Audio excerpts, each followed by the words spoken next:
Hello mga ka-channel. For today's video, ipapakita ko sa inyo mga ka-channel kung paano mag-ani ng ating humayan mga ka-channel or rice natin. Let's go, samahan nyo kami mga ka-channel.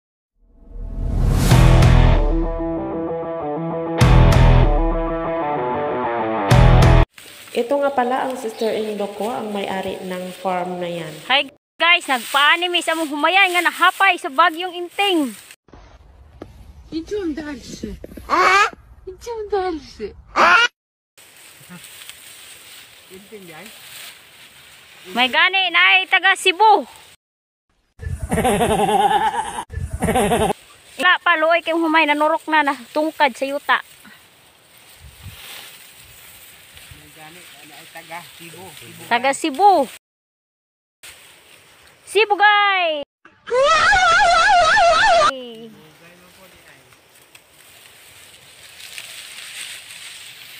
Na guys, oh, luoy kayong humay oh.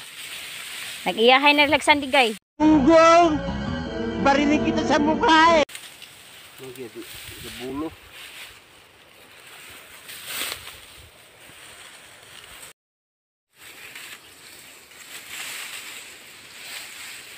Mo ni akong kinakusgang igsuon guys. Sing power. Hayop ka talaga! Ang ganda mong lalaki! Naluoy siya sa among humayan.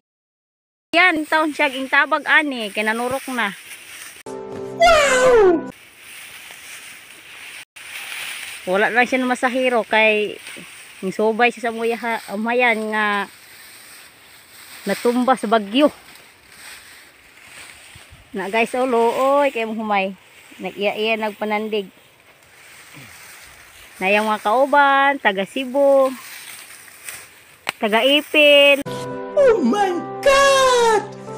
Wow! Lagyo ka ko mga nihay bra. Guys, na taga Titay. Las man buha nga mo, ha? Go na! Kaning duha guys, oh, taga Titay. Wow! Oh. Syukon.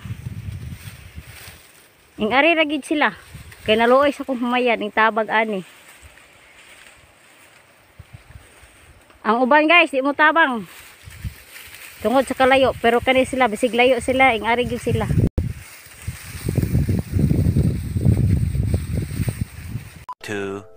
Years later.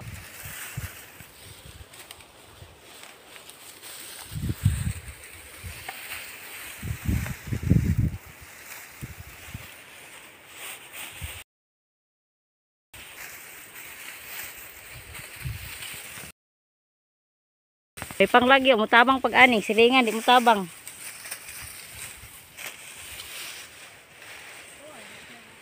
Lipay pa sila, among humay, nahagpa.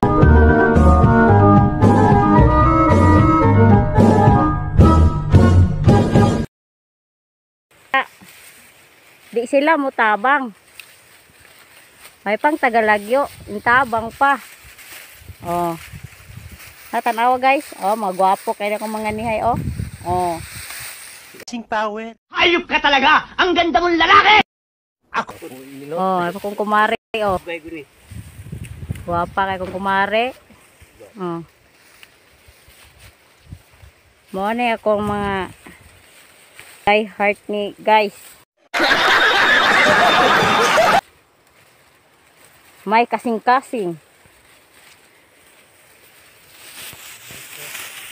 May puso. Puso ng saging.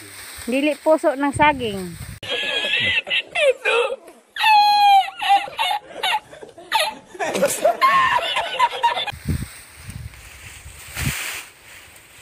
Puso na gug. Ayan guys, i-end na natin itong mga ka-channel at dito nagtatapos ang ating thank you for watching.